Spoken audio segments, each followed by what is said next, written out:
होता है chromosomal anomalies या क्रोमोसोमल एबनॉर्मलिटीज़। ठीक है, अब chromosomal anomaly can be due to the changing in the number, या तो नंबर के अकॉर्डिंग होगा तो उसे न्यूमेरिकल क्रोमोसोमल म्यूटेशन बोलेंगे। उसके अंदर कौन कौन से आएंगे आपके एन्यूप्लॉइडी। एन्यूप्लॉइडी किस में देखी जाएगी, ऑटोसोम्स में और सेक्स क्रोमोसोम्स में। ठीक है, ऑटोसोम्स कौन से कहलाते हैं, जो आपके 22 पेयर ऑफ क्रोमोसोम्स होते हैं। सेक्स क्रोमोसोम कौन कहलाते हैं, 23rd वाला क्रोमोसोम। ठीक है, फिर इसी के अंदर आ जाएंगे मोनोसोमी।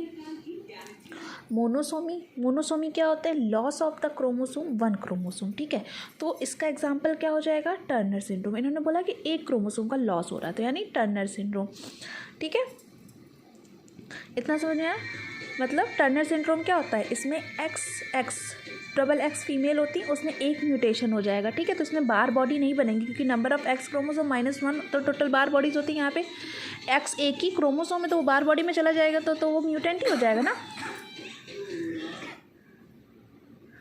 ठीक है, फिर ट्राइसोमी, गेन ऑफ 1 क्रोमोसोम। ठीक है, यहाँ पे क्या हुआ, नॉर्मल क्या रहता है 46 पेयर, यहाँ पे क्या हो जाएगा, एक X क्रोमोसोम की अगर एक क्रोमोसोम बढ़ जाएगा, कोई भी बढ़ जाएगा।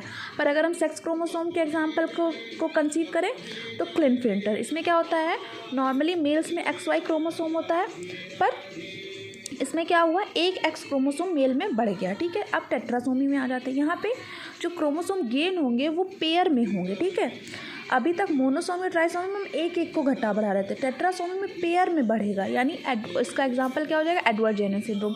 ये कौन से नंबर ऑफ क्रोमोसोम में देखा जाता है, 18। मतलब ये कौन सा म्यूटेशन हो जाएगा, ऑटोसोमल म्यूटेशन। ठीक है, फिर पॉलीप्लॉइडी।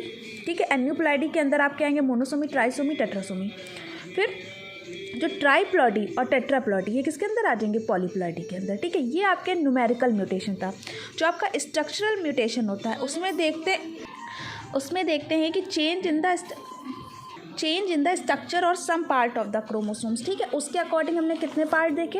अब पहले थोड़ी सी क्रोमोसोमल एबरेशन की हम लोग थ्योरी पढ़ लेते हैं। ठीक है, क्रोमोसोमल एबनॉर्मलिटीज़ और क्रोमोसोमल एबरेशन क्या होता है, ये डिसऑर्डर होता है, मतलब डिसऑर्डर यानी म्यूटेशन। कैरेक्टराइज, ये कैसे कैरेक्टराइज और कैसे इसको आइडेंटिफाई किया गया, उसकी मार्फोलॉजिकली डिफ्रेंसिएशन, क्योंकि उसका स्ट्रक्चर डिफरेंट है। न्यूमेरिकल डिफ्रेंसिएशन, न्यूमेरिकल में एन्यूप्लॉइडी और पॉलीप्लॉइडी आ जाएंगे।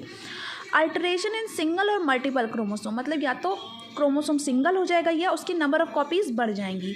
ठीक है, ये दोनों में ही देखा जाता है, चाहे वो ऑटोसोम्स में देखा जाएगा और सेक्स क्रोमोसोम। ठीक है, क्रोमोसोमल एबरेशन में अगर स्ट्रक्चर और नंबर में चेंज होगा तो उस क्रोमोसोमल एबरेशन को क्या बोलेंगे, एन्यूप्लॉइडी। ठीक है, और अगर उसके स्ट्रक्चर में चेंज होगा तो उसको स्ट्रक्चरल क्रोमोसोमल एबरेशन 4 तरह के होते हैं, डिलीशन, डुप्लीकेशन, इन्वर्सन, ट्रांसलोकेशन। ठीक है, अब एक एक करके हम लोग देखते हैं। डिलीशन में क्या होता है, अ part of a chromosome is missing और डिलीट, मतलब आप ये समझ लीजिए आप 2 का पहाड़ा पढ़ रहे हैं। ठीक है, तो हमें मालूम है 2 से 20 तक का 2 का पहाड़ा होता है। ठीक है, अगर उसके बीच में हम 8 को मिस कर दें, 2 3 8 को मिस कर दिया। ठीक है, और पूरा पहाड़ा सेम है, तो क्या हुआ, 8 पूरे पहाड़े से मिसिंग हो गया ना, तो वो क्या कहलाएगा, deletion. A part of a chromosome is missing, deleted. A very small piece of chromosome can contain many different gene, क्योंकि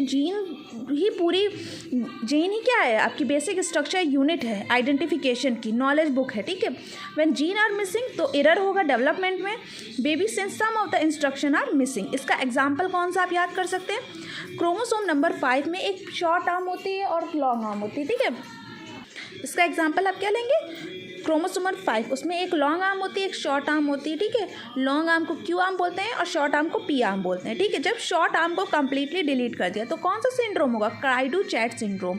इसके कॉमन सिम्टम्स क्या होते हैं, हेड का साइज बड़ा हो जाना, आवाज़ बड़ी हो जाना, बच्चा रोएगा तो ऐसे लगेगा जैसे बिल्ली रो रही है। ठीक है, इसमें सर्वाइवल ऑफ चांसेस भी कम होते हैं। ये देखो मैंने यहाँ समझाया है, जैसे ABCDEF एक क्रोमोसोम लिया, यहाँ पे मैंने A का डिलीशन कर दिया, 20 क्रोमोसोम पूरा सेम है पर A का क्या कर दिया, deletion.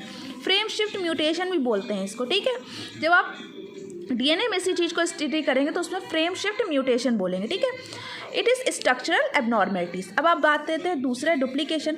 Small duplication often are not accompanied by a phenotypic effect, मतलब कोई ऐसा डुप्लीकेशन होना, जैसे 2 का ही पहाड़ा लें, वहाँ पे डिलीशन में 8 को हम डिलीट कर रहे थे, डुप्लीकेशन में 8 को हम 2 टाइम्स लिख दें, तो जो 2 के पहाड़े में हमारे 10 तक आ रहा था, 20 तक 10 नंबर ऑफ काउंट हो रहा था, वो 11 हो जाएंगे, वहाँ 8 का हमने डुप्लीकेशन कर दिया।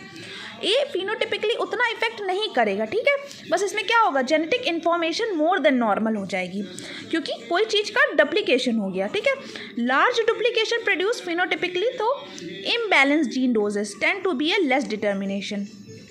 Structural changes resulting in doubling of gene section of a chromosome, it can be intrachromosomal duplication and interchromosomal duplication, ठीक है। या तो बाहर से आके ऐड हो जाएगा और या तो खुद में ही डिप्लीट हो जाएगा, ठीक है। इसमें दो तरह के होता है, टेंडम डुप्लीकेशन यानी the addition of chromosomal segment is located just after the normal segment. जैसे 8 आ रहा था, 8 के कंटिन्यू बाद 8 आ जाना, तो टेंडम डुप्लीकेशन। अब रिवर्स में same as above but gene sequence of additional segment is inverted, यानी क्या होगा, उन्होंने बोला कि टेंडम डुप्लीकेशन में होगा 2 4 6 8 10, फिर अगेन 10 8 6 4 2, ये आपका टेंडम डुप्लीकेशन। रिवर्स में क्या हो जाएगा, 2 4 6 8 8, मतलब कंटिन्यू आ गया, ठीक है। एक्स्ट्रा जेनेटिक मटेरियल आ जाएगा इसमें, इसका कोई फिनोटिपिकली इतना बैड इफेक्ट नहीं होगा। इसका एग्जाम्पल क्या होगा सिंड्रोम का, carat Mary tooth disease.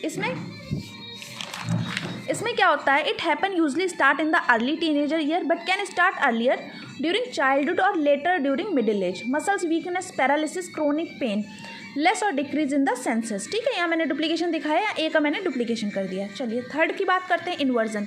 N inversion is a chromosomal rearrangement in which segment of chromosome is reverse end to end, ठीक है। It occur when 2 breaks on a chromosome, मतलब इसमें क्या होगा, रीअरेंजमेंट होगा और जैसे ब्रेक हुआ और फिर वहीं से अटैच हो गया। It occur when 2 break a chromosome follow by 180 degree turn.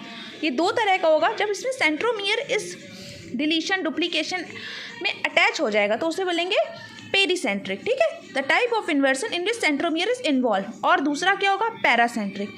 This is inversion in which centromere is not involve, ठीक है। जो पैरासेंट्रिक में आपको 4 प्रोडक्ट मिलेंगे, तो 2 सर्वाइव करेंगे पेरेंट्स, और जो ऑफ स्प्रिंग होंगे वो सर्वाइव नहीं करेंगे क्योंकि 2 में से एक होगा डाइसेंट्रिक और एक होगा एसेंट्रिक, ठीक है। पर पेरीसेंट्रिक में जो 2 ऑफ स्प्रिंग मिलेंगे उसमें से एक सेंट्रिक होगा और एक भी डाइसेंट्रिक होगा, यानी कि उसमें एक सर्वाइव कर जाएगा। इसको डिस्कवर्ड किया गया था 1920 में बाय अल्फ्रेड स्टूवेंट के थ्रू, ठीक है। इसमें सिंड्रोम कौन सा होगा, वॉकर वॉरबर्ग सिंड्रोम। ये रेयरेस्ट ऑटोसोमल रिसेसिव डिसऑर्डर है जिसमें मस्कुलर डिस्ट्रॉफी होती है, यानी आपका मसल्स पे ही आपका कंट्रोल नहीं हो सकता। यह तक कि इतनी गंदी वाली ये बीमारी, इसमें आप अपनी आईलिड्स को भी कंट्रोल नहीं कर सकते, ठीक है। अब last not the least, translocation.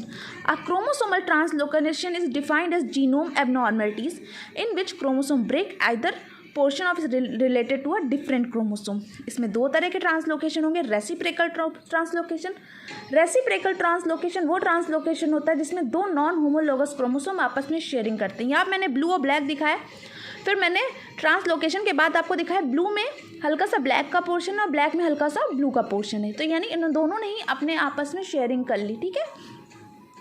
Non reciprocal translocation क्या होगा, इसमें एक तो दूसरे को देगा पर दूसरा उसको कुछ भी नहीं देगा। जैसे कि 2 लोगों ने बिजनेस किया, दोनों ने आपस में शेयरिंग करके किसी चीज़ को इन्वेस्ट करा, वो रेसिप्रोकल ट्रांसलोकेशन। पर ब्याज नॉन रेसिप्रोकल का एग्जांपल क्या हो जाएगा, आपने किसी को पैसे दिए और वो आपको पैसे आपके लौटाए ना, तो उसने ले तो लिया आपसे पर वो आपको दे नहीं रहा है, तो ये एग्जाम्पल किसका हो जाएगा, नॉन रेसिप्रोकल ट्रांसलोकेशन का। इसके एग्जाम्पल क्या होंगे, डाउन सिंड्रोम, जब chromosome 21 become attach to another chromosome.